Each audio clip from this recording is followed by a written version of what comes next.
New videos every day.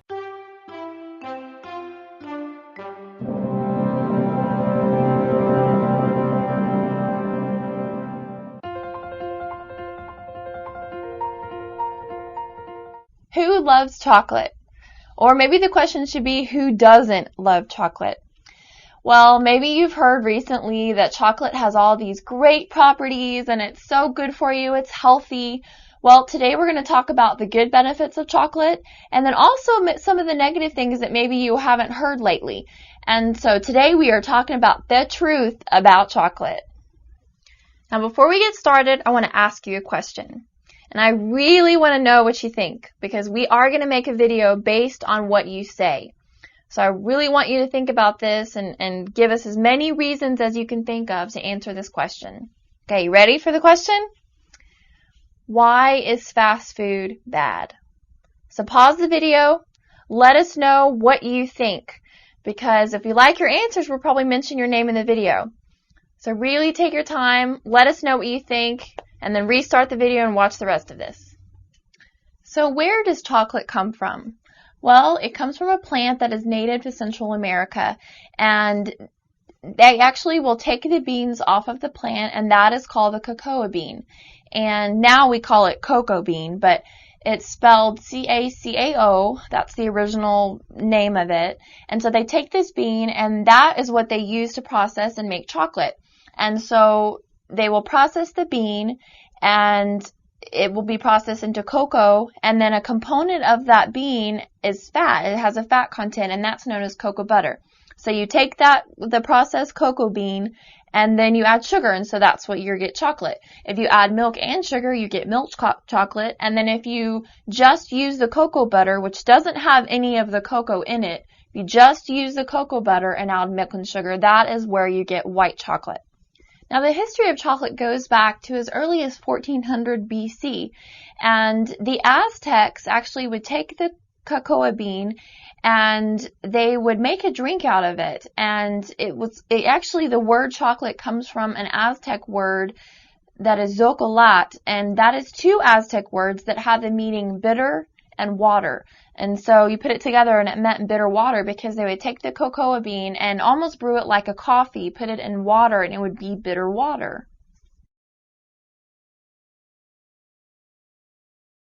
Fact number 1. Americans on average consume 22 pounds of candy and chocolate every year, and that's about 2 pounds per month per person, which when you combine it all, it's 2.8 billion pounds every year. That is an industry right there. So maybe you've heard that chocolate has antioxidants and it's good for you, so you should eat it. Well, it turns out that 92% of Americans prefer milk chocolate. Well, guess what? The milk chocolate isn't the chocolate that has all those antioxidants. It's the dark chocolate. Fact number 3. Hershey's produces 40% of the world's chocolate. Mars and Nestle each comprise about 15%. In other words, the U.S. is the largest producer of chocolate in the world. Now, maybe you're wondering how much land has to be cultivated in order to produce the world's chocolate. Well, it takes about 27,000 square miles of cocoa farms in order to produce that volume of chocolate.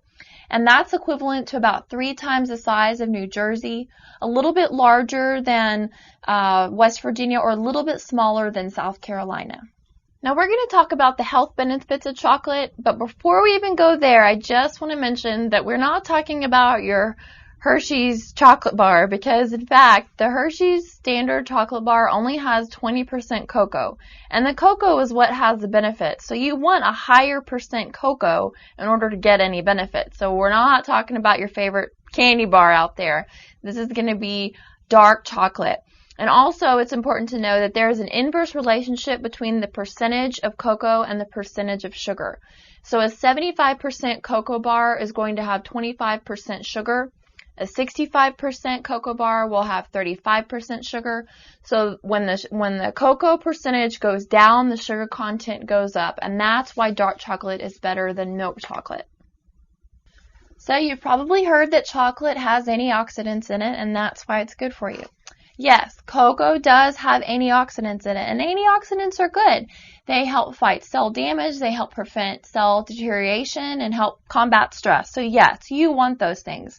But guess what? They are only found in the cocoa. And so if you are going to eat chocolate for that antioxidant content, you've got to choose a dark chocolate. And it's not going to be found in your typical chocolate candy bars out there, because most of the chocolate candy bars and most chocolate that is out there available in the typical grocery store is processed with alkali. And alkali is a substance that actually causes loss of these antioxidants. And if you're going to eat chocolate for the antioxidant value, you've got to choose dark chocolate that's not processed with alkali.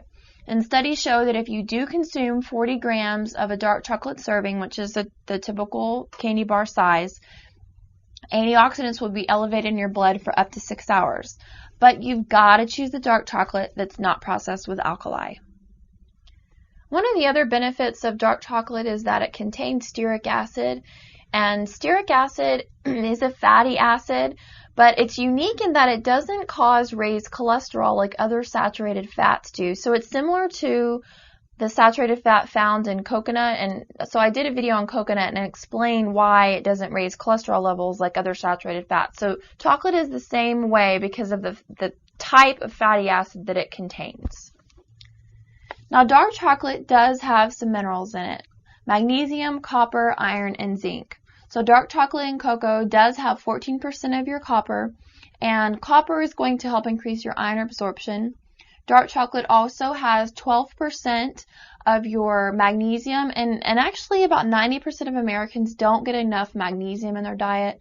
And dark chocolate also has 7% of your iron. So yes, these minerals are good for you, and yes, chocolate does have these minerals. But at the same time, you can still get these minerals from other whole foods, especially fruits and vegetables, and not get the calories from the fat and sugar. Okay, so now we're going to talk about the health disadvantages of chocolate. We've talked about the benefits, but there are disadvantages. And the reason why I wanted to do this video is because it's almost like a marketing ploy to really point out the benefit of, of food and just constantly talk about the benefits and never let you know about the disadvantages and about the bad things that are in this same food. So it's like it's an exploiting marketing technique, and I want to give you the whole picture so you can make an informed decision. And so we are going to talk about the disadvantages, dumb stuff you may not have heard. Have you ever craved chocolate? So why would someone crave chocolate? Well, because chocolate is addictive. It has 3 addictive substances, 2 of which are drugs. Number 1, it has sugar. A lot of people are addicted to sugar. Number 2, it has caffeine. Everybody knows about caffeine addiction. Number 3, it has a substance called theobromine. That is a stimulant that is in the same drug category as caffeine. Now, maybe you've seen some of my other videos where I talk about drugs, and I talk about how caffeine and nicotine were developed by plants as natural pesticides to keep bugs from eating those plants.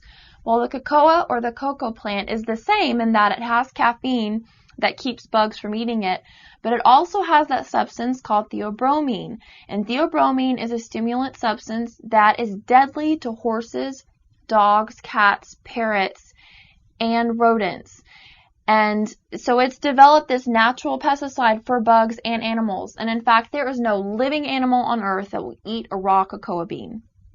Now, humans have the ability to metabolize and eliminate theobromine better than animals. And this is why you never want to give chocolate to your pets, because a little bit can make them sick, but too much of it can actually cause them to die. So you don't want to do that. And it's crazy too, because around the Halloween times, vet clinics will be overwhelmed because owners gave their Halloween candy to their pets. So don't do that. And something else interesting to know too is because theobromine has such a stimulant effect even on horses, it's actually outlawed in horse racing, because then of course it gives the horse an unfair advantage because it's going to speed up their racing ability. Now, I don't want to beat the drug and poison thing to death, but I do want to make you aware of this because it's important. And the reason why people love chocolate is because it's addictive and it has stimulant properties. And something else to know too is when I mentioned in the video at the beginning how the word chocolate comes from the Aztec word that means bitter water. Well, plants in nature that are typically poisonous have a bitter flavor to them. And on a side note, that's one of the reasons why a lot of children don't like vegetables, because some vegetables have that bitter flavor. So basically it's a survival mechanism so that we know in the wild what is good to eat and what is not good to eat for survival. Now, another note about theobromine, it has been found to be a contributing factor to acid reflux because it relaxes the muscle between the stomach and the esophagus, and it allows food to enter back into the esophagus, which causes that acid reflux feeling. And so if you are someone who does experience acid reflux, chocolate is not something that you should be eating. Now, the main disadvantage for chocolate is its high calorie content. So I have a standard Hershey's milk chocolate bar in front of me, and I want to read you the nutrition facts because this is stuff that you should be paying attention to if you're going to go grab that bar as a snack. The serving size is 55 grams, which is actually larger than the recommended serving size, and it contains 270 calories, 140 calories from fat, and 16 grams of total fat. So if you are consuming this milk chocolate bar, you're getting 25% of your total fat for the day, and that's on a 2,000 calorie diet. So if you're on a restricted calorie diet or you're trying to lose weight, your calories for the day are going to be less than 2,000. That means that you're going to be getting closer to 50% of your total fat for the day just from this one snack bar. It also has 33 grams of carbohydrates, and 31 of those is coming from sugar. 31 grams is about 7.5 teaspoons of sugar. No wonder chocolate is addictive. The bottom line is that chocolate is a high-calorie food. And so you're getting all these calories, and yet you're not getting vitamins, you're not getting enzymes, you're not getting fiber, but you're getting a lot of fat, a lot of sugar, and a lot of calories. If you compare that same amount of calories to what you could get in, let's just say, fruit. Okay, so for the average chocolate bar is about 220 calories. If you compare that to fruit, you could eat 1 whole apple, 1.5 oranges, and a cup of whole strawberries. So with that, you're getting fiber, you're getting enzymes, you're getting vitamins, you're getting minerals, and you're not getting all the other sugar and all the other bad properties that are found in the chocolate. And so it's a much healthier choice. I don't want you to think that because chocolate has a few healthy benefits that it's going to be equivalent to eating something like fruit or vegetables. Now, I don't want you to get the idea that you can never eat chocolate. I like chocolate and I eat it from time to time. But you know what? Chocolate's high in calories, it's low nutrient density, it's addictive, and if you're overweight, you can't eat 22 pounds of it every year.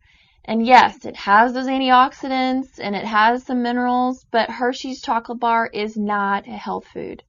Thank you for watching. Subscribe, leave your comments, and I will see you next time. Bye.